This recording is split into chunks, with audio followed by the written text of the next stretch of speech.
Do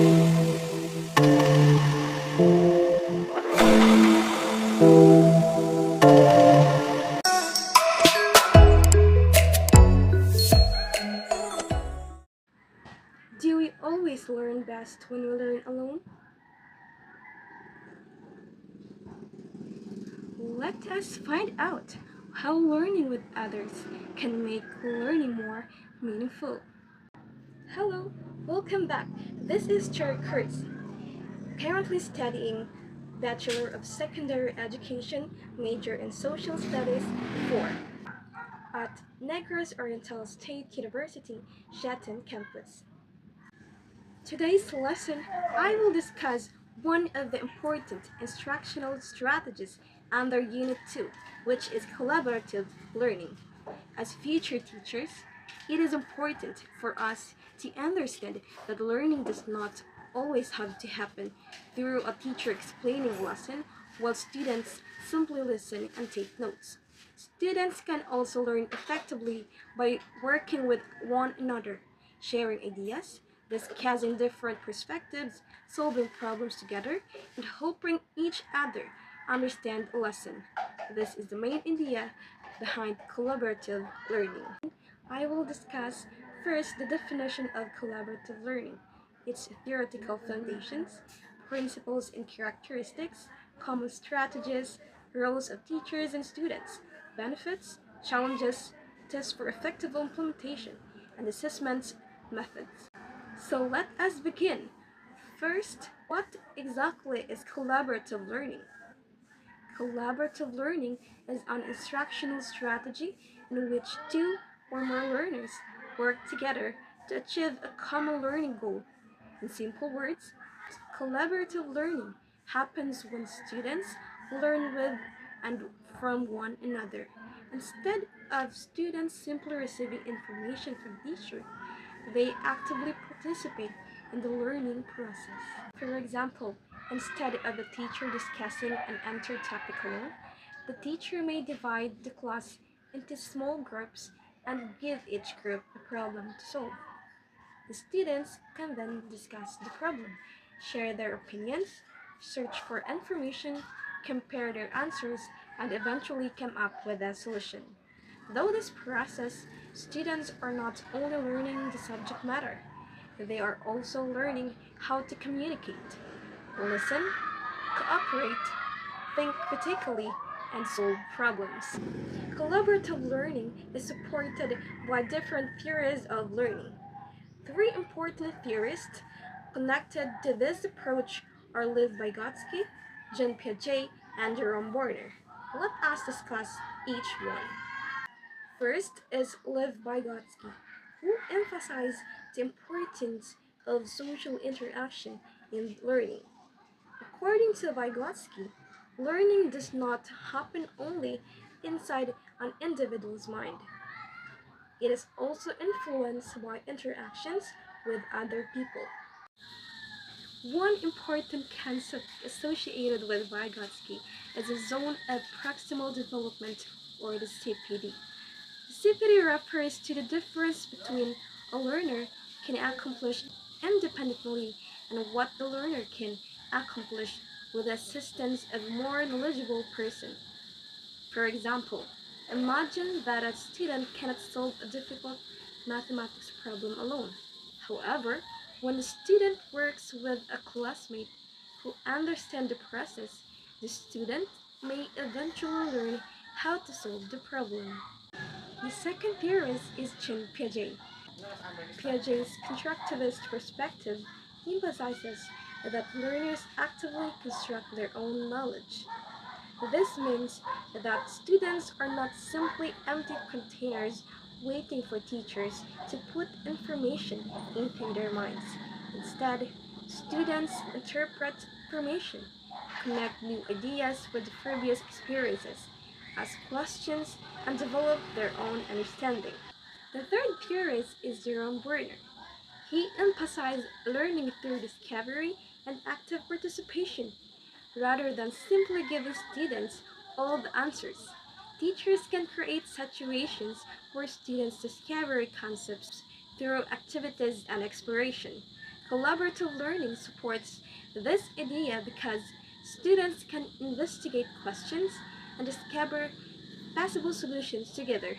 In this approach, the teacher does not have to be only source of information.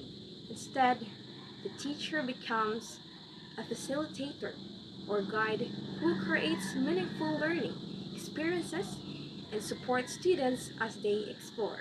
Based on the theories, we can see that collaborative learning is strongly connected to the idea that students learn actively through interaction, experiences, discussion, and discovery. Now that we understand its theoretical foundation, let us move to the principles that make collaborative learning effective. Effective collaborative learning is based on several important principles. First, as having shared learning goals. Students should understand what they are expected to accomplish together. Second, as positive interdependence. This means that students understand that their success is connected to the success of the group. Each member has an important contribution to make. However, collaboration does not mean that students can simply depend on their classmates. This led us to the third principle, the individual accountability. Each student should be responsible for contributing to the group's work. Another principle is interaction. Students should have opportunities to explain their ideas, ask questions, give feedback, and discuss possible solutions.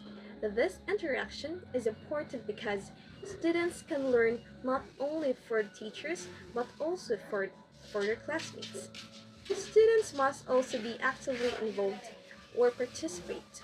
They should not simply sit quietly while one member does everything. Every student should have an opportunity to contribute. Another important principle is respect for different opinions. Students may not always agree with one another. However, disagreement can actually become a learning opportunity if students are taught to listen respectfully and support their ideas with evidence. And finally, students should have opportunities to reflect because reflection helps students improve both their learning and their teamwork. Now, what makes collaborative learning different from traditional teacher-centered instruction? Collaborative learning has several important characteristics. First, it is student-centered. Students have an active role in the learning process rather than simply listening to the teacher. Second, it involves active participation. Students discuss, investigate, create, solve problems, and explain ideas. Third, it encourages open communication. Students are given opportunities to express their thoughts and listen to others. Fourth, it involves shared responsibility. The responsibility for completing the task is distributed among group members. It develops critical thinking. Students must evaluate information, compare ideas, and provide the reason for their answers. Also, it develops problem solving. Groups often work together to find solutions to questions or real life problems. And it promotes mutual respect. Students learn that people may have different experiences, opinions, abilities, and perspectives. And lastly, it develops teamwork. Students practice working with others toward a common objective. Therefore, collaborative learning is not only about academic learning, it also develops important interpersonal and life skills. There are so many ways teachers can implement collaborative learning in the classroom. Let's discuss the 10 common strategies. The first strategy is think, pair, share. This has three basic steps. First, students think about a question individually. Second, they pair with another student and discuss their answers. Third, they share their ideas with a large class. The second strategy is group discussion. Students work in small groups to discuss a particular topic or question. The third strategy is brainstorming. Students generate as many ideas as possible about a topic or a problem. During the initial brainstorming stage, ideas are generally not immediately criticized. The fourth strategy is a case study. Students are given a real life or realistic situation and asked to analyze it.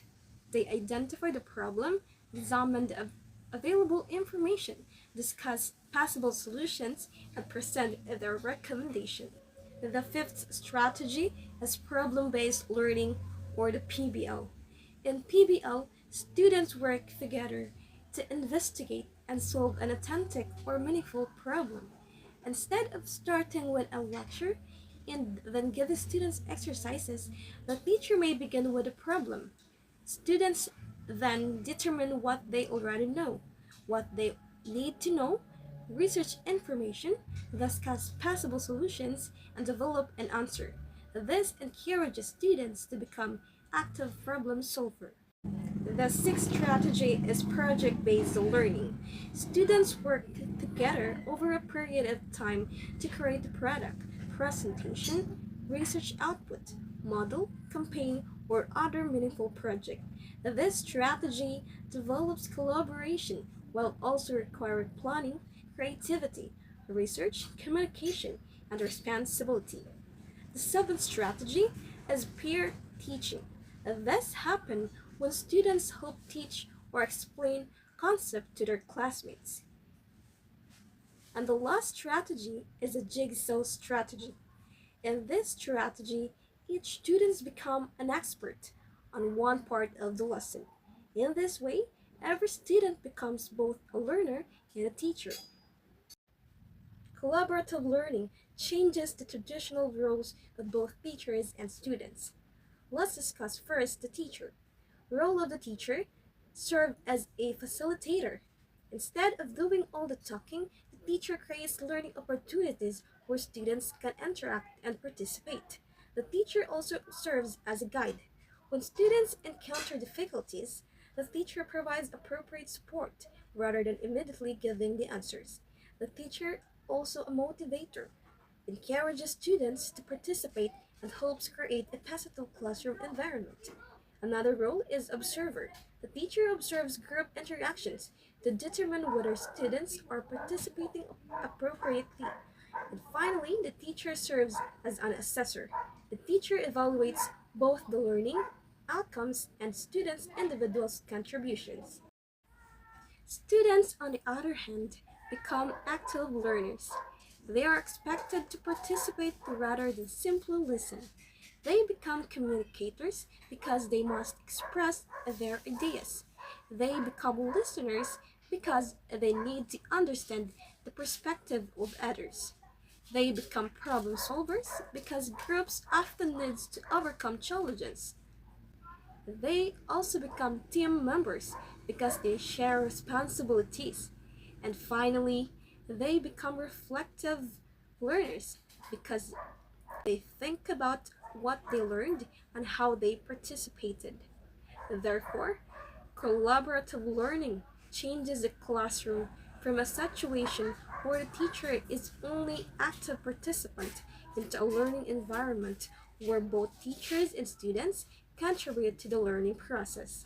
Therefore, collaborative learning reminds us that learning does not have to happen alone.